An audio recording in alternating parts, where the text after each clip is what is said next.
देखिए लगातार जो युद्ध का असर है वो देखने को मिल रहा है और देखने को ये भी मिला है कि ज्यादातर हर चीज महंगी होती जा रही है। अभी तक सिर्फ लोगों की नजर सोने चांदी पर थी, सिलेंडर्स पर थी, लेकिन अब धीरे धीरे ये आगे जाकर और मुसीबत आपको कर सकता है। ऐसा इसलिए क्योंकि लगातार जो इंपोर्ट और एक्सपोर्ट है इसमें जो कमी की जा रही है, जिस तरह से अभी चीन के इंपोर्ट पर रोक लगा दी गई है, इसी तरह से आगे आने वाले दिनों में जो गाड़ियां हैं उस पर भी असर देखने को मिल सकता है। क्योंकि असर इसलिए देखने को मिल सकता है क्योंकि पहले जो युद्ध के दौरान इतना समझ में नहीं आया, लेकिन अब ऐसी चीज जो इंपोर्ट होती है और उस पर सबसे ज्यादा असर देखने को मिल सकता है। और ऐसे में आपको बताएं कि अब कुछ आगे आने वाले दिनों में, हालांकि पहले से भी ईवी की अगर बात करें तो ईवी को लेकर लोग बहुत ज्यादा उसका सपोर्ट कर रहे थे।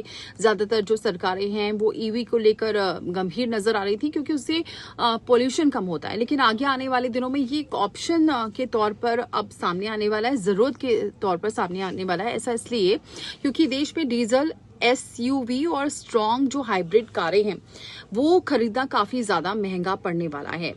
और महंगा इसलिए पड़ने वाला है क्योंकि उसमें जो प्लैटिनम होता है, प्लैटिनम पर प्रभावी जो आयात शुल्क है वो 6.4% से बढ़कर अब 15.4% होना है। ये बड़ी बात है। अब सोचिए, कहाँ 6.4% था और कहाँ इसे बढ़ाकर 15.4% होना। इसकी वजह है अब इसका असर उन गाड़ियों पर होगा जिनमें प्रदूषण नियंत्रण के लिए कीमती जो मेटल्स हैं वो लगाए जाते हैं। ऑटो कंपनियों की बढ़ी लागत का बोझ सीधे तौर पर ग्राहकों की जेब पर पड़ सकता है।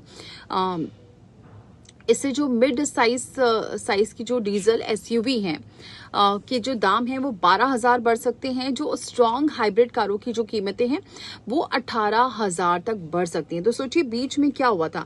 बीच में ये हुआ था कि बहुत सारी ऐसी जो लग्जरी कार थी या फिर एसयूवी कार थी उस पर कहीं ना कहीं जीएसटी हटाई गई थी, जिससे असर देखने को मिला था। लोग ज्यादातर उस पर नजर रख रहे थे और लोग खरीद भी रहे थे। और लेकिन अब इस पर असर ये देखने को मिलेगा क्योंकि सीधे सीधे पैसे बढ़ रहे हैं। अब इसमें सीधे सीधे पैसे दाम भी बढ़ रहे हैं, तो कोई छोटे मोटा असर नहीं है, 1-2 हजार का अंतर नहीं है।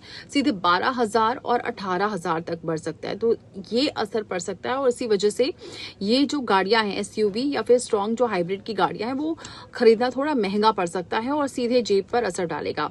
और एंट्री लेवल पेट्रोल कारें भी 4,000 तक महंगी हो सकती हैं। तो सोचिए, जो एंट्री लेवल कारें हैं पेट्रोल की वो भी 4,000 तक महंगी हो सकती है। तो प्लैटिनम का जो इस्तेमाल है गाड़ियों में BS6 मानक पूरा करने के लिए होता है, क्योंकि आपको पता होगा कि जैसे ही प्रदूषण बढ़ता है, पॉल्यूशन बढ़ता है, तो सबसे पहले BS6 गाड़ियां हैं उसे ही अलाउ किया जाता है और बाकी कई गाड़ियों पर पाबंदी लगा दी जाती है। खासतौर से दिल्ली में ये देखा गया है। जैसे ही ग्रैप 2 या ग्रैप 3 लागू होता है, BS6 जो गाड़ियां हैं उसका इस्तेमाल ज्यादा होता है। लेकिन अगर प्लैटिनियम के चार्जेस बढ़ रहे हैं और इसी वजह से एसयूवी या फिर हाइब्रिड कारों के दाम बढ़ेंगे तो कितना मुश्किल हो सकता है। और यहाँ तक कि आपको, जैसा कि मैंने बताया, कि पेट्रोल, एंट्री लेवल पेट्रोल कारें भी 4,000 तक महंगी हो सकती है। तो ऐसे में जो प्लैटिनम का इस्तेमाल करते हैं गाड़ियों में BS6 मानक पूरा करने के लिए होता है।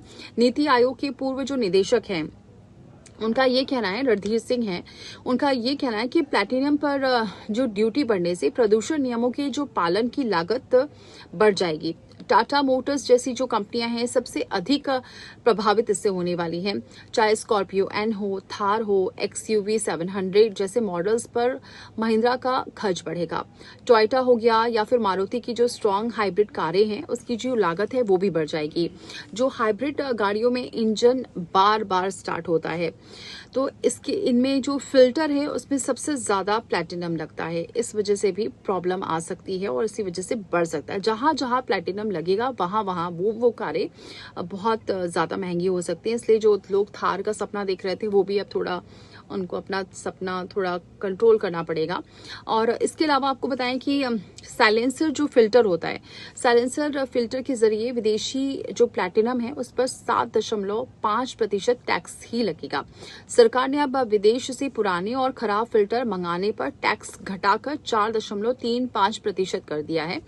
तो ये असर देखने को मिल सकता है। लेकिन हालांकि अब इसका असर ये होगा कि प्लैटिनम अगर महंगा होता है तो इससे इलेक्ट्रिक जो कारें हैं उसकी डिमांड बढ़ जाएगी, क्योंकि अभी पिछले कुछ दिनों में देखा गया है अभी भी लोग इलेक्ट्रिक कारों पर ज़्यादा डिपेंड नहीं हो रहे हैं।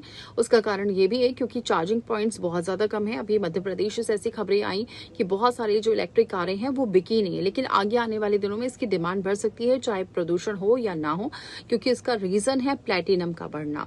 क्योंकि इसकी जो आयात शुल्क है वो इतना ज़्यादा बढ़ा दिया गया है कि लोगों के बस में नहीं होगा, क्योंकि जब वो कार को खरीदेंगे ऑन रोड लोग देखते हैं और उसके बाद जब इसका अंतर इतना देखेंगे तो शायद हाइब्रिड या फिर एसयूवी के बजाय लोग इलेक्ट्रिक कार पर ज़्यादा फोकस करें।